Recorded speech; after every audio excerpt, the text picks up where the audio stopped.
Speak louder. Cell is structural unit of the living organism and हाँ, मतलब simply अगर हम सेल को डिफाइन करना चाहें तो कैसे कह सकते हैं कि कोई भी लाइफ फॉर्म अगर एग्जिस्ट कर रहा है और वो पर्टिकुलर चीज लिविंग है, दैट मींस वो किससे बनी होगी? सेल से। दैट इज व्हाई सेल को कहते हैं कि लाइफ की फंडामेंटल यूनिट किसी भी लाइफ की सेल। तो ये कैसे हमें पता कि यही जो यूनिट है वही किसी चीज की फंडामेंटल यूनिट होगी या यही लाइफ जनरेट की होगी? तो ऑब्वियसली इसकी डिस्कवरी से ये चीज हमें पता चला होगा। एक्चुअली हमें कैसे पता चलता है कि कोई भी चीज का यूज क्या है या वो चीज हमारे लिए बेनिफिशियल कैसे होगी? जब जिस टाइम पर उसको डिस्कवर किया जाता है उस टाइम पे उसकी यूजर्स है जो भी प्रॉपर्टीज रीड करते हैं, जो भी बायोलॉजिस्ट इसको स्टडी कर रहे हैं वो बताते हैं। सो ऐसे एक साइंटिस्ट थे जिनका नाम था, क्या था बताइए? Robert Hooke. कौन से ईयर में?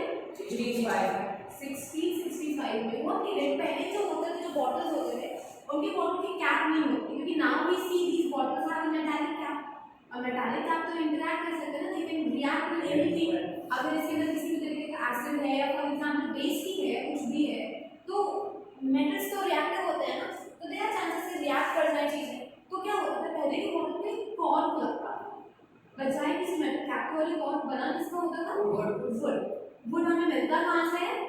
प्लांट्स से। और अगर प्लांट्स का पार्ट तो डेफिनेटली लिविंग होता होगा। लिविंग होता है तो सेल से बना होगा। क्या उस वक्त हमें ये बात, या रॉबर्ट को कोई बात नहीं पता, तो उन्होंने क्या किया, इस कॉर्क का एक बहुत पतला सा स्लाइस कट किया और उसको सोचा कि वो एक सेल्फ मेड माइक्रोस्कोप के नीचे उसको स्टडी करेंगे। सेल्फ मेड क्यों? Because that time the microscope was still not invented. और कंपाउंड माइक्रोस्कोप जब बना उसके बहुत पहले ये सारे रिसर्च हो चुके थे, तो उन्होंने खुद एक मैग्नीफाइंग यूनिट बनाई एंड ही थॉट कि इस मैग्नीफाइंग यूनिट को यूज करके सारी एलिमेंट स्टडी करेंगे। तो उन्होंने इस कॉर्क के साइज को जब स्टडी किया तो उन्हें स्ट्रक्चर कैसा मिला? ही फाउंड हेक्सागोनल शेप के डार्क ग्रूव्स थे बहुत सारे, एकदम डार्क, इस तरह का कोई पैसेज नहीं, कोई मूवमेंट नहीं, स्टिल और डार्क। तो उन्होंने इस पूरे स्ट्रक्चर को किससे कंपेयर कर दिया? पहले के टाइम में जो जेल्स वगैरह होते थे, प्रिजनर्स वहां पर रहते थे, तो उनको हम सेल कहते थे। पता ही होगा आपको। जब अभी तो हमारे वी आर डेमोक्रेटिक, तो we have prime ministers and we have parliament and we have सब सिस्टम। पहले राजा महाराजा हुआ करते थे ना, तो उनके टाइम पे ऐसे नहीं कहते थे किसी को सजा देते वक्त, क्या बोलते थे? कारागार में डाल। तो what happened that time, people used to put किसी तरीके की मिस्टेक के लिए देयर वाज जस्ट वन, या तो डेथ अनाउंस कर देते थे या तो उसको प्रिजन में डालते थे। तो उसको प्रिजन को सेल कहा जाता है। तो रॉबर्ट हुक ने जब इस स्ट्रक्चर को ऑब्जर्व किया तो ही रियलाइज कि ये जो स्ट्रक्चर है वो किससे रिजेंबल कर रहा है? डार्क रूम्स हैं, कुछ आउटलेट नहीं है, बीच में एक वॉइड सा दिख रहा है। उन्होंने इस स्ट्रक्चर को भी उससे कंपेयर करते हुए इसका नाम रख दिया सेल। अब ये डिस्कवरी तो हो चुकी थी 96 में, रॉबर्ट हुक ने ये कर दिया। इस डिस्कवरी के बाद उन्हें ये नहीं पता था कि नाउ व्हाट इज हैपनिंग, मतलब ये जो चीज है ये लिविंग है या डेड, उन्हें कुछ नहीं पता। उन्हें ये पता था कि उन्होंने एक वुडन चीज ऑब्जर्व की है, और क्योंकि वुड प्लांट का पार्ट होता है तो दैट मींस वो लिविंग रहा होगा। इसका मतलब जो भी लिविंग थिंग्स होते हैं वो ऐसे किसी चीज से बनते हैं जिसका नाम होता है सेल। उन्हें ये नहीं पता था कि जो सेल उन्होंने इस सब देखी है वो लिविंग है या डेड। तो उस वक्त उसके लिविंग या डेड होने पे कोई प्रॉब्लम नहीं किया। उसके कुछ साल बाद एक नए बायोलॉजिस्ट आए जिनका नाम था Anton van Leeuwenhoek. What he did? What was the year? 9 years after, na? 60, 70, 73, 1674. So in 1674, what he did? He decided कि इस चीज पे, he actually didn't decide. वो normally अपना दिन का time है, he was sitting beside a tree और उनके सामने एक normal एक there was a water bottle. तो water bottle बहुत stable थी, यानी कि उसका जो पानी था उस that time was stable. और सडनली उन्होंने रियलाइज किया कि पानी में रिपल्स बन रहे हैं। रिपल मतलब कोई चीज हम पानी में फेंकते हैं तो उसके सर्कल्स नहीं बनते हैं, that is called as ripple. तो उन्होंने जब ये रियलाइज किया कि जब मैंने कोई चीज नहीं फेंकी है, ऊपर से भी कोई चीज नहीं गिरी है, तो आखिर अचानक से पानी में मूवमेंट क्यों? That means there is something inside और within the water level which is making it move. तो मैंने क्या किया, इस पानी का थोड़ा सा सैंपल लिया और उसको भी एक सेल्फ मेड माइक्रोस्कोप में ऑब्जर्व किया। सेल्फ मेड फिर से क्यों? क्योंकि अभी तक लैबोरेटरी कंपाउंड माइक्रोस्कोप डेवलप या इन्वेंट नहीं हुआ। तो उन्होंने इसको जब ऑब्जर्व किया तो ही found that there were some structures जो कि मूव कर रहे थे। मूव कर रहे थे तो डेफिनेटली कोई भी चीज अगर मोबाइल है दैट मींस वो लिविंग होगी। और ये हम क्यों कह सकते हैं? आप कोई भी ऐसा नॉन लिविंग थिंग का एग्जांपल मुझे बता सकते हैं क्या कि वो मूव कर रही हो बिना किसी एक्सटर्नल फोर्स के? हम सब अभी बैठे हैं, हम जब भी चाहे उठ के मूव कर सकते हैं, लेकिन जो टेबल चेयर जिस बेंच डेस्क पे आप बैठे हैं वो मूव करेगी किसी भी एक्सटर्नल फोर्स से बिना? या कोई भी नॉन लिविंग थिंग, कोई भी डिवाइस या मशीन हमने ली, बुक ऐसे रखी है, मूव कर सकती है बिना किसी एक्सटर्नल फोर्स के? अगर सेल्फ मूवमेंट है that means that thing is a living. तो उस वक्त ये बताया गया कि वो चीज जो रॉबर्ट हुक ने डिस्कवर की थी वो सेल तो थी और लिविंग चीज का हिस्सा थी, लेकिन उस मोमेंट तक वो सेल डेड थी।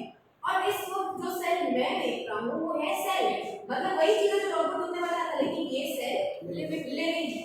सो the first living cell was invented by Anton van लीeuwenhoek in 1674 एंड रॉबर्ट हुक ऐसा कहते हैं कि वो the first person to discover cell. लेकिन अगर आपसे कोई पूछे कि डेड सेल या लिविंग सेल तो आंसर सही है इसमें। ठीक, so this is how the first time पहली बार जब लिविंग यूनिट को डिस्कवर किया गया और ये बताया गया कि लाइफ एक्चुअली में एग्जिस्ट कैसे करती है। नाउ अगर ये सेल है तो ऑब्वियसली इसके वेरियस शेप्स होंगे, वेरियस साइजेस होंगे, ऑर्गेनिजम्स होंगे जो इन सेल्स के बेसिस पे बनते होंगे।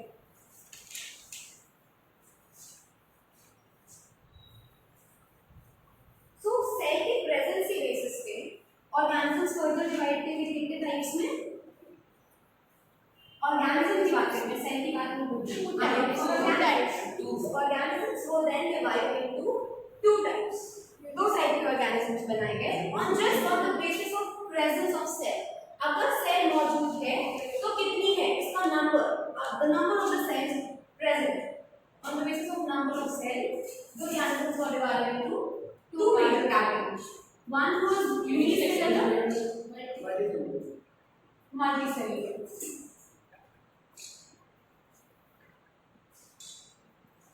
ये देखिए तो सिंपल सा मतलब क्या था, कोई भी जब पहले लाइफ ओरिजिनेट हुई होगी इसका मतलब ये है यूनिसेलुलर का कि वो ऑर्गेनिज्म जो सिर्फ एक सेल से बना हो वो यूनिसेलुलर होता है। एक सेल से मतलब बॉडी के जितने भी फंक्शन है, डाइजेशन, लोकोमोशन, मूवमेंट, खाना खाना, उसका डाइजेशन, एवरीथिंग, वो सब कुछ घूम करके एक ही सेल कर रहा है। यानी कि ये जो हायरार्की होती है सेल से टिश्यू, टिश्यू से ऑर्गन, ऑर्गन से ऑर्गन सिस्टम और फिर ऑर्गेनिज्म, वो फॉलो नहीं करता है यूनिसेलुलर। क्यों? क्योंकि वो सेलुलर स्टेज पर रुक जाता है। एक ही सेल जो बॉडी के सारे फंक्शंस परफॉर्म करे और वही सेल पूरा का पूरा ऑर्गेनिज्म बना दे, ऐसे ऑर्गेनिज्म को हम यूनिसेलुलर ऑर्गेनिज्म कहते हैं। So it is very obvious कि एक ही cell is very capable of doing all the functions. तो अभी आप आगे टाइप्स जब पढ़ेंगे तो यूनिसेलुलर ऑर्गेनिज्म की जब हम बात करें तो सेल की जो टाइप्स होती है वो दो तरह के होते हैं, प्रोकैरियोट्स, यूकैरियोट्स। अभी मैं आपको बताऊंगी इसके आगे। तो यूनिसेलुलर ऑर्गेनिजम्स प्रोकैरियोट भी हो सकते हैं, यूकैरियोट भी हो सकते हैं। टॉकिंग अबाउट मल्टीसेलुलर ऑर्गेनिजम्स, ये वो होते हैं अगर एक से ज्यादा सेल बन रहा है, यानी कि इस सिस्टम को वो फॉलो करेगा, यानी कि अब यही सिस्टम फॉलो होने लगेगा।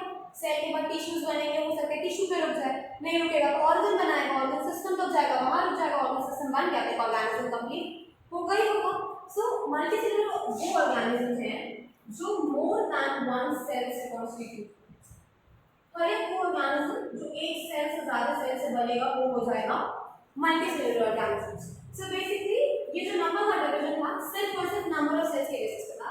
अगर कोई ऑर्गेनिज्म एक सेल से बना है तो यूनिसेलुलर होगा और वो प्रोकैरियोट यूकैरियोट दोनों हो सकता है। मैं आपको बताऊंगी क्या होता है प्रोकैरियोट। लेकिन अगर मल्टीसेलुलर ऑर्गेनिज्म है तो वो सेल क्या होगा? अभी आप जब प्रोकैरियोट बहुत ही प्रिमिटिव सेल्स होती है और यूकैरियोट वेल डेवलप्ड, तो प्रिमिटिव सेल कभी डिवाइड करेगी क्या? इसका मतलब जो भी मल्टीसेलुलर ऑर्गेनिज्म होगा वो हमेशा यूकैरियोट होगा। तो प्रोकैरियोट कितना समझ में आया आपको? Unicellular, multicellular. इसके एग्जांपल्स की अगर हम बात करें तो यूनिसेलुलर में जितने भी बैक्टीरिया हम देखते हैं, आप अभी इस क्लास में आगे एक चैप्टर आता है डाइवर्सिटी, जिसमें आप पढ़ेंगे टाइप्स। उसमें क्या कहेंगे जितने भी इस पूरे वर्ल्ड में लाइफ फॉर्म्स हैं उनको ग्रुप्स में बांट दिया गया। एक किंगडम बना है मोनोरा जो कि बैक्टीरियाज के लिए, तो वो पूरा किंगडम यूनिसेलुलर प्रोकैरियोटिक बैक्टीरियाज के लिए। तो बैक्टीरिया जो कि मोनोरेंस में आती है वो सारे इसके एग्जांपल्स हो जाएंगे। इसके अलावा क्या एग्जांपल्स हो सकते हैं यूनिसेलुलर का? लास्ट ईयर आप जब माइक्रो ऑर्गेनिजम्स पढ़ रहे थे तो मैंने आपको बताया कि फंजाई जनरली मल्टीसेलुलर होते हैं, लेकिन एक फंजाई है, एक फंजाई है जो एक्सेप्शन है, दैट इज ईस्ट। तो ये हो गए यूनिसेलुलर के एग्जांपल। और मल्टीसेलुलर के एग्जांपल्स की बात करें तो आपको सोचना ही नहीं है, सबसे पहले तो हम सब खुद ही होगा मल्टीसेलुलर। जितने भी ह्यूमन और एनिमल स्पेसिफिकली जितने भी कॉम्प्लेक्स ऑर्गेनिज्म आपको दिख रहे हैं जो कि नॉर्मली नेकेड आई से विजिबल है, चाहे वो किसी भी तरीके का हो, अगर वो दिखने लगा दैट मींस वो एक से ज्यादा सेल से बना होगा, क्योंकि एक सेल की बस आंख से नहीं दिखेगी, आंख से दिख रहा है मतलब एक सेल से ज्यादा सेल से बना होगा। ऑब्वियस ही बात है ना, अगर आप किसी चीज को सेल देख सकते हैं, आप एक सिंगल सेल देख सकते हैं आंख से, माइक्रोस्कोपिक स्ट्रक्चर होता है वो, तो तभी तो हम लोगों को सेल्स क्रिएट करना पड़ा था माइक्रोस्कोप स्टडी करने के लिए। इसका मतलब अगर हमें कोई चीज आंख से दिख रही है तो डेफिनेटली वो एक सेल से तो नहीं बनी है, तो हर एक को लाइफ यहाँ तक माइक्रोस्कोपिक मल्टीसेलुलर भी हो सकते हैं। लेकिन एग्जांपल्स अगर आप पूछ सकते हैं तो रखना है, तो आप जितने भी ऐसे ऑर्गेनिजम्स का नाम इमेजिन कर सकते हैं जो आपको नेकेड आई से विजिबल हुए, मल्टीसेलुलर ऑर्गेनिज्म हो जाएगा।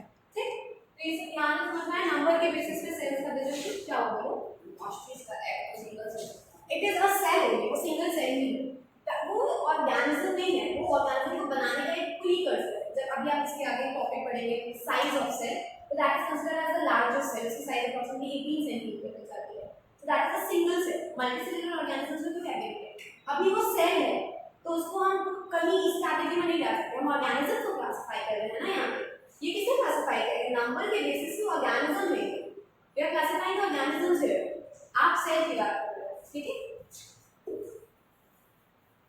नेक्स्ट टॉपिक इज सेल्स जो है ये साइज और नंबर, साइज नंबर के बेसिस पे हो गया, साइज के बेसिस पे बहुत सारी ऐसी सेल्स हैं और शेप्स हैं साइज सेल्स के जो कि वेरियस हैं, लेकिन various type of shapes and sizes possible. Shape की अगर हम स्पेसिफिकली पहले बात करें, बहुत सारे वेरियस शेप्स होते हैं, आप कुछ शेप अपने आप से बताइए जो आप जानते हैं, आरबीसी के बारे में आपने पढ़ा है, किस शेप की होती है, डिस्क शेप की होती है, तो एक शेप हो गया डिस्क।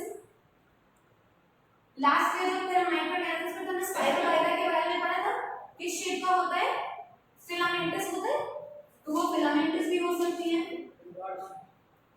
रॉड शेप पेनिसिलियम के बारे में हमने पढ़ा था, रॉड शेप हो सकती है, सर्कुलर हो सकती है, अमीबा का कोई शेप होता है, कोई शेप नहीं होता है, इरेगुलर शेप भी हो सकती है। पैरामीशियम स्लिपर शेप का होता है, स्लिपर शेप की हो सकती है। और कुछ बताइए आप,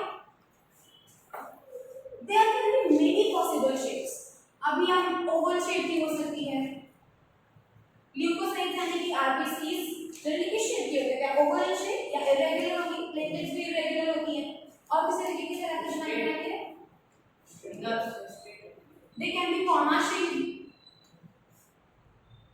they can be rod shaped हो गया है, they can be spiral in shape, muscle cells, spindle shape, बहुत सारे शेप पॉसिबल है, और हर एक का इसको याद एक्सेट्रा, इसको याद करने का सबसे सिंपल तरीका क्या है, जब भी आपसे सेल्स के शेप के बारे में पूछा जाए तो आप शेप को मत सोचिए, जिन सेल्स से आप फेमिलियर हैं उन सेल्स को सोचिए। सेल्स से फेमिलियर जैसे मैंने क्या किया, मैंने आरबीसी से शुरू किया कि सबसे पहले आपने आरबीसी पढ़ा था, उसके शेप के बारे में आपको पता है, अमीबा आप जानते हैं, पैरामीशियम आप जानते हैं, पाइनिक फिशन वगैरह पढ़ा है हमने लोअर क्लासेस में, समझ में आ रहा है आज। तो ये सारी चीजें आप क्या करेंगे, जब शेप की बात होगी तो हम सेल के बारे में सोचेंगे और फिर देखेंगे कि उसके शेप्स क्या होते हैं, and we come to know कि there are many possible shapes of cell, बहुत सारे पॉसिबल शेप्स हैं किसी भी सेल के, it depends on the type of cell कि कौन सी सेल है, अगर ये पर्टिकुलर है तो ये शेप होगा, ठीक। तो ये हो गया तो शेप्स के बेसिस पे। सिमिलरली सेल्स को बहुत सारे डाइवर्सिफाई करके साइज के बेसिस पे, तो अगर साइज के बेसिस पे कर रहे हैं तो सबसे स्मॉलेस्ट सेल भी कोई होगी, सबसे बड़ी सेल भी कोई होगी, लार्जेस्ट भी होगी, लॉन्गेस्ट भी होगी, तो लेट्स सी स्मॉलेस्ट सेल कौन सी होती है, पता है आपको? एक नाम होता है अगर आपने सुना हो, जोकर ऑफ प्लांट किंगडम, याद आ रहा है? इस सेल का नाम होता है माइकोप्लाज्मा, और साइज माइक्रोमीटर समझते हैं आप? 1 मीटर को जब 10 टू द पावर 6 टाइम्स किया जाए तो 1 माइक्रोमीटर बनता है, ठीक। ये होती है माइक्रोमीटर की साइज। माइक्रोप्लाज्मा की साइज होती है 0.02 micrometre, this is the smallest known cell till now.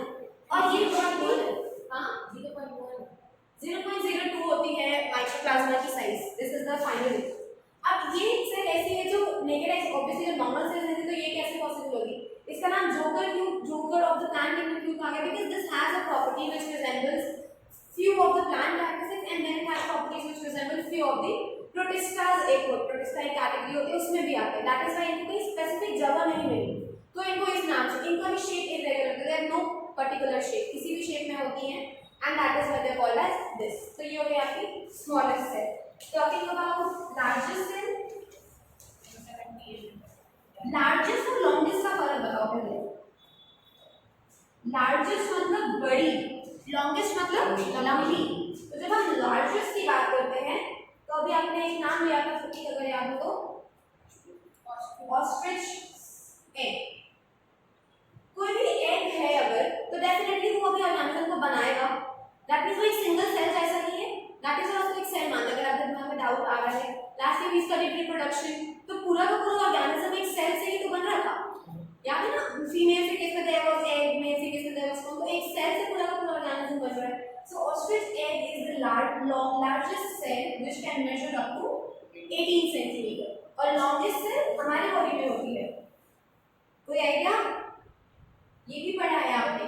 Nerve cell कितना मेजर कर सकती है? इसका लेंथ कितना तक जा सकता है?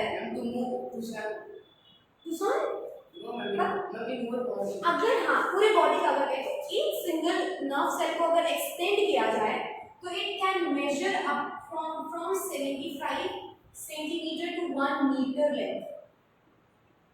वेरियस डिपेंड करता है तो ये लॉन्गेस्ट हो जाता है। तो ये हो गई साइज के बेसिस पे। इसके बीच में सारे आ गए। अब जो भी इस रेंज के बीच में आएंगे बाकी सारे सेल्स हो जाएंगे। हमारे पास स्मॉलेस्ट, हमारे पास लार्जेस्ट, हमारे पास लॉन्गेस्ट। ठीक है, इतना समझ में आया? कोई डाउट इसमें?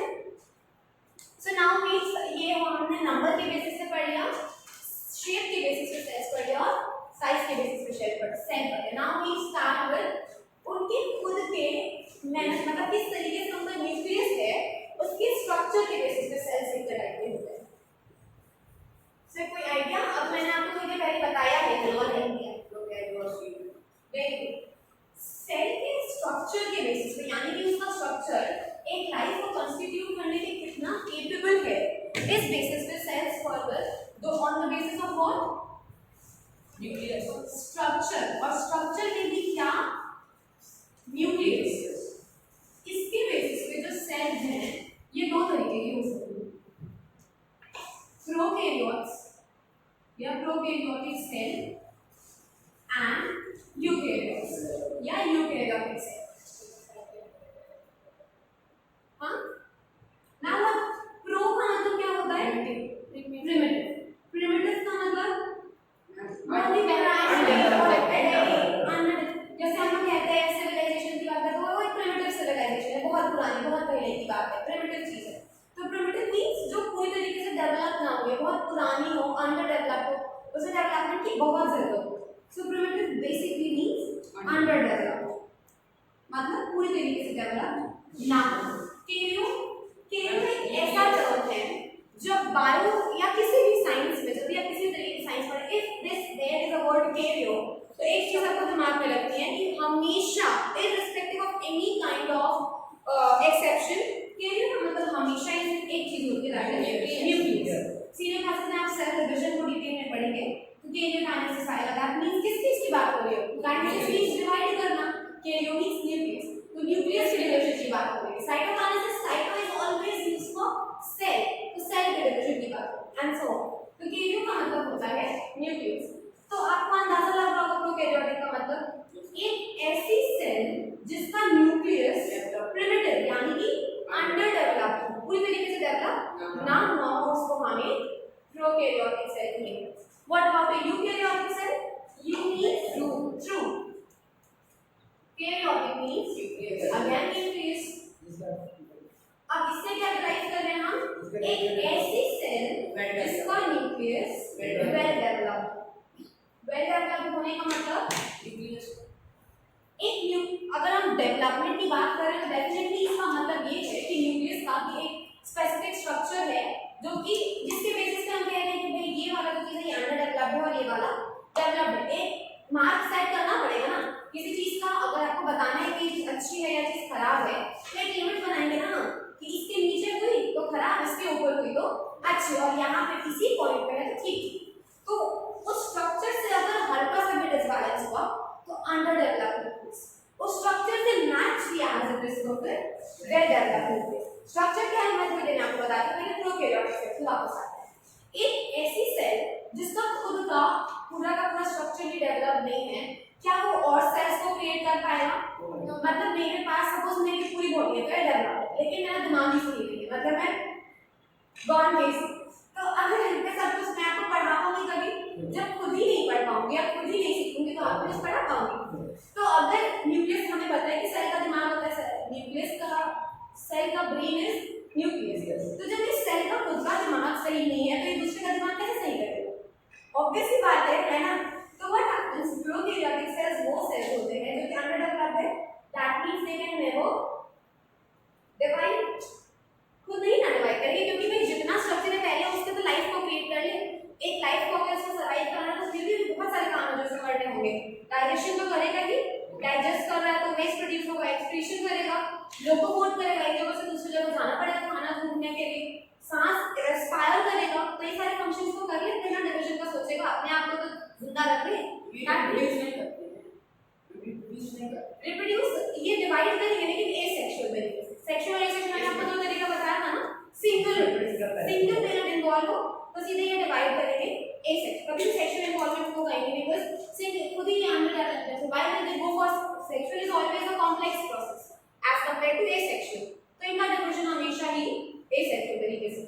खैर अब जब ये बोनी डिवाइड नहीं करेंगे दैट मींस क्या ये ऑर्गेनिजम्स कभी भी मल्टीसेलुलर डिवाइड करने से मेरा मतलब रिप्रोडक्शन में नहीं है, हाँ एक ऑर्गेनिज्म में रहते हुए डिवाइड करने से है कि एक अपने हो गए फिर और बड़ा करते हैं अपने आप। हम लोग कहते हैं ना कि ग्रोथ का डायरेक्ट प्रोपोर्शनलिटी होता है सेल के डिवीजन से, उस रिस्पेक्ट में डिवीजन की बात कर रहे हैं। तो अगर ये डिवाइड नहीं करेंगे तो क्या ये कभी भी मल्टीसेलुलर लेवल पे जा सकता है? दैट मींस ये ऑर्गेनिज्म हमेशा ही कैसे होंगे? प्रोकैरियोट तो है यूनिसेलुलर। दैट मींस जो भी सेल एक प्रोकैरियोटिक सेल से बना हो वो हमेशा एक यूनिसेलुलर ऑर्गेनिज्म ही बनाएगा। रीजन क्या है? बहुत ऑब्वियस है, एसेक्सुअल डिवीजन के थ्रू रिप्रोड्यूस करेगा लेकिन ग्रोथ नहीं होगी इसकी, कोई ग्रोथ का मेरा मतलब यहाँ पे divide do not take it as reproduction वाला डिवीजन, ठीक है? आप जो क्वेश्चन पूछे थे वो रिप्रोडक्शन से रिलेटेड है। अब ये अगर डिवाइड नहीं करेंगे तो दैट मींस एक सिंगल सेल पूरा लाइफ कॉन्स्टिट्यूट करेगा, क्यों नहीं डिवाइड करेंगे? अंडर डेवलप्ड न्यूक्लियस और न्यूक्लियस को ही बताना है आगे क्या करना है। कमिंग टू यूकेरियोट्स, ये वेल डेवलप्ड है यानी कि न्यूक्लियस खुद का तो ख्याल रख ही लेगा और सेल के सारे बाकी ऑर्गेनेल्स को बता देगा तुम्हें कब क्या करना है कैसे करना है। दैट मींस इसका अगर मैं पढ़ी लिखी हूं तभी तो आपको पढ़ा रही हूं, यानी कि मेरा दिमाग सही है तो आपको दिमाग की बातें बता रही हूं, ऑब्वियस सी बात है। तो दिस सिंपली मींस कि यूकेरियोटिक सेल्स वो सेल्स हैं जिनका न्यूक्लियस यानी कि ब्रेन वेल डेवलप्ड है। अब इनके पास ब्रेन है तो ये फर्दर डिवाइड करेंगी। अब डिवीजन अगेन रिप्रोडक्शन वाला नहीं, ग्रोथ वाला। So when they will divide, then obviously ये सिंगल भी सफिशिएंट है, मतलब अगर ये यूनिसेलुलर भी तब भी अपने आप के लिए सफिशिएंट है, कोई दिक्कत नहीं होगी, लेकिन ये मल्टीसेलुलर भी आराम से हो सकती है। तो वो सेल वो ऑर्गेनिजम्स जो यूनिसेलुलर है उनके दो प्रॉब्लम, अगर आपसे पूछा जाए कि सपोज किसी ऑर्गेनिज्म का नाम लेके इसके सेल का टाइप क्या होगा तो पहले आप देखेंगे कि वो कैसा ऑर्गेनिज्म है, यूनिसेलुलर मल्टीसेलुलर। अगर वो यूनिसेलुलर है तब तो वो दोनों हो सकता है, लेकिन अगर वो ऑर्गेनिज्म कहीं से भी मल्टीसेलुलर है तो वो डेफिनेटली यूकेरियोटिक सेल से बना। समझ में आया इतना? कोई डाउट? प्रोकैरियोट्स का एग्जांपल वही यूनिसेलुलर एग्जांपल्स आप रिपीट कर लीजिए। यूकेरियोट अगेन सेम मल्टीसेलुलर में जितने भी यूकेरियोट जितने प्रोटिस्टेंस होते हैं जैसे अमीबा प्रोटिस्टा ये वेल डेवलप्ड सेल से बने हैं, यूनिसेलुलर है लेकिन वेल डेवलप्ड, तो ये आएंगे इस यूनिसेलुलर यूकेरियोट्स में। मल्टीसेलुलर यूकेरियोट्स अगेन जितने भी आपको देखे हैं ऐसे दिख रहे हैं। सो ये डिवीजन हो गया on the basis of structure of nucleus.